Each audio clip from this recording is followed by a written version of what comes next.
If Alabama had an offense and LSU had a defense, they'd be two great teams. But they don't, they ain't. But anyway, halftime, all tied up. LSU 21, Bama 21. Finally, Jalen Mildew runs the ball some in this game, and thank God he has, because outside of Jalen Mildew running the ball, not much to talk about for Alabama. Jalen Mildew has 102 rushing yards in the first half, and all three of Alabama's touchdowns rushing. No passing touchdowns, which is strange for a couple of reasons. Number one, this is kind of the Jalen Mildew we thought we would see all year. A Jalen Mildew that runs around for 100 yards a game and runs for over 1,000 yards and all that. That hasn't been the case. He hasn't ran hardly at all this year. So that's surprising that he's doing it now. The other thing that's surprising is that he's doing it against LSU, the team with the worst secondary in America. I would have thought if there was ever a game where Mildew was going to come out and look like a legitimate passing quarterback, like today would be the day. But he hasn't needed to. And it's not like he's played bad throwing the ball. He's 10 of 16 for 165 yards. No touchdowns passing, but more importantly, no interceptions. Jaden Daniels, on the other hand, is doing it all. I mean, he's a one-man band for LSU. 10 of 16 for 164 yards with 2 passing touchdowns. Jaden Daniels rushing, 8 carries, 137 yards, and a touchdown. So 6 touchdowns scored in this game. All the responsibility of each team's quarterback. 3 rushing touchdowns for Jalen Mildew. Alabama has 21. 2 passing touchdowns for Jaden Daniels and 1 rushing touchdown for Jaden Daniels. And LSU has 21. All tied up at half. All tied up at half in Tuscaloosa. Jaden Daniels might be one of the most exciting players to watch in all of college football, but I can't be the only one that holds my breath every single time he gets ready to take a hit. He just looks so small, and he gets thrown around and tossed around. Now, to his credit, he bounces right back up. He's one of the toughest players in football. He almost reminds me, you remember Deuce Vaughn last year for Kansas State?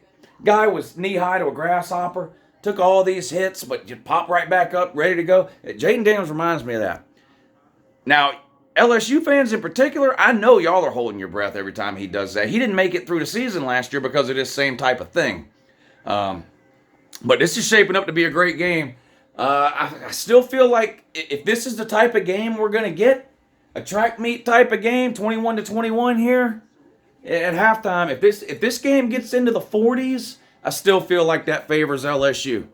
I think a low-scoring game in the 20s favored Bama. High-scoring game in the 40s or higher probably favors LSU. That doesn't mean LSU will win, but I trust LSU's offense more consistently over the long run of this game than I do Bama.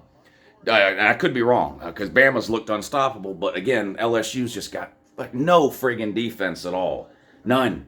And Alabama can't run the ball except for Milroe. Milroe's got 102 yards rushing. Alabama as an entire team has 120. So, I mean, you know, Jace McClellan's got 16 yards rushing. Other than that, it's Jalen Mildew with 102. But it's the same thing for LSU. They can't run the ball either. Diggs has 16 yards for LSU. Jaden Daniels 137. These two quarterbacks are putting on a show here. Defense optional in this game. Defense optional. Now, to me, what Jaden Daniels is doing against Alabama's defense is more impressive than what Jalen Mildew is doing against LSU's defense, because LSU's defense is horrific. And Bama's got, I think, the 17th highest rated defense in the country. So, but this is going to be a great game. It's going to come down to the wire. And speaking of great games, another track. If you like scoring, turn these two games on. This game's about to go to halftime, 35-28. Washington scored a touchdown at the end of the second quarter to take a 7-point lead in that one. And if you like pitiful, piss poor, pathetic, sad fucking teams that can't do shit, watch this one. NC State and Miami. NC State 7, Miami 6. 2 minutes to go until halftime. Miami, good Lord almighty, they're never coming back, the Miami Ducks. What a dead program they are. Been in the ACC 20 years, haven't won it a single time. That's really the only stat you need to know about Miami. 30 for 30, Ed Reed, 5 rings. Yeah, dodo bird, dinosaurs.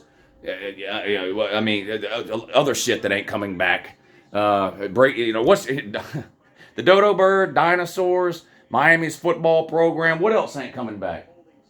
Can you think of anything else that ain't coming back? Nope. No? No. Not off the top of my head. What about Breaking Bad?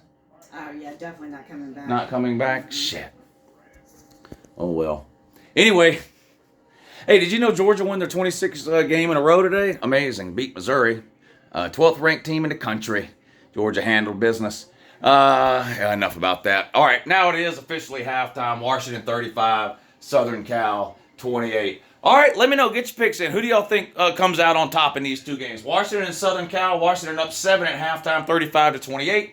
Alabama, LSU, all tied up, 21 apiece. No defense at all between LSU and Alabama. How old are y'all? I'm 45 years old, and people say, you're fucking old. I know. Old enough to remember when Miami used to be good, and old enough to remember when Alabama used to play defense. Anyway, enjoy the second half of the games.